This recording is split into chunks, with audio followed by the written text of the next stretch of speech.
Hey, what's going on, y'all?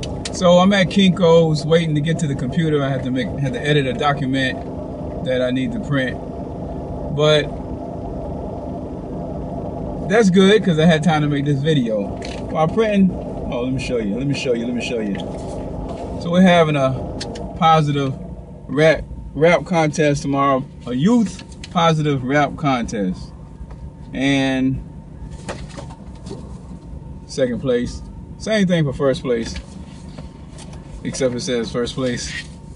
And the idea is to show the youth that there are alternatives to what is commonly played on the radio. You know, you can have different type of content.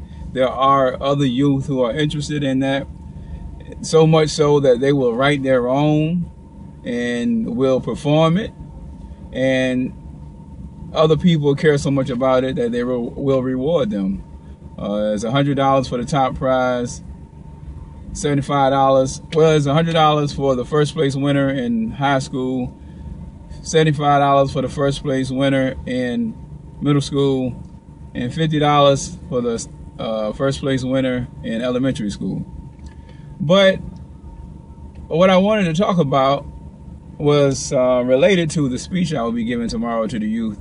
And it's about you are all winners. And it's not in the nature of the common mindset today that you can't fail and everybody is a winner and it's okay, you know, even though you lost, you're still a winner.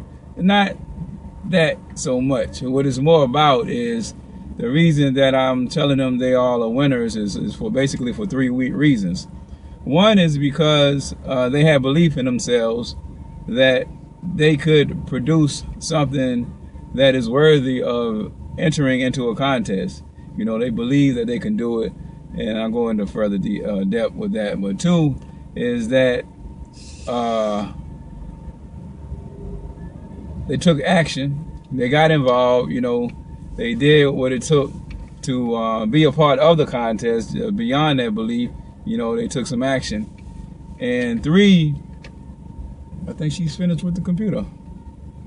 And three is making choices, you know, the type of choices that they made. You know, there's many options. They could have been other places. And to get from the first time they learned about the contest to having the belief and to decide they want to be in it and taking action. You know, there's a lot of choices along the way, and they made choices that ultimately brought them to the event and being there, as opposed to regretting later that they didn't follow through.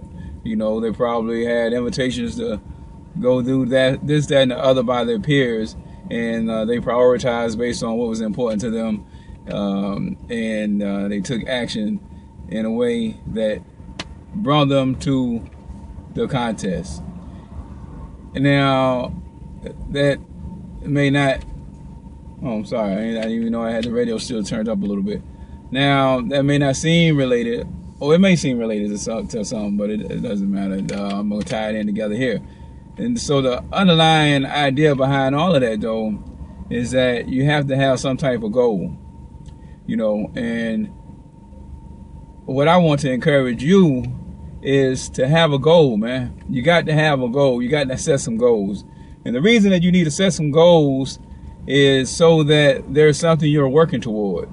And when there's something that you're working toward, then it's easier to stay on course, to stay on track, to do the things that you actually want to do because it's somewhere that you're trying to be. You know, if you don't have a goal set, then you're playing it by ear. You know, there's nothing that you're moving toward. So it's so easy to be distracted, because distracted from what? You're already scattered about, you know.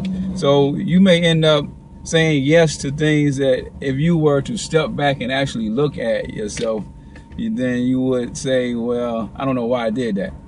And if I had thought about it more, I wouldn't have done that.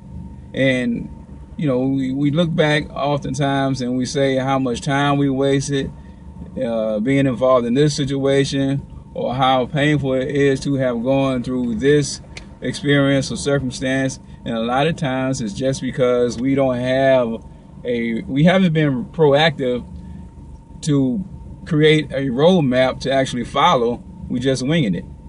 And the way to have a roadmap to follow is to have a goal that you need to create the map for. See what I'm saying? So have goals, set some goals, man.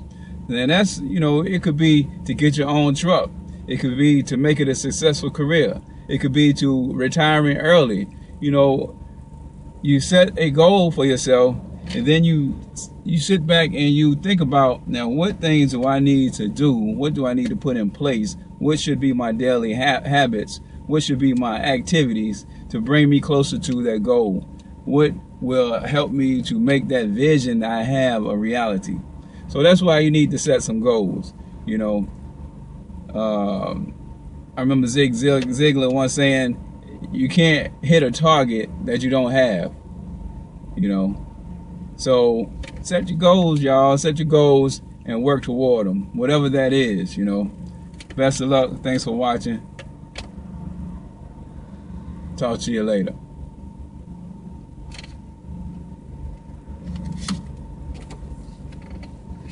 Now, I hope there isn't someone else at the computer.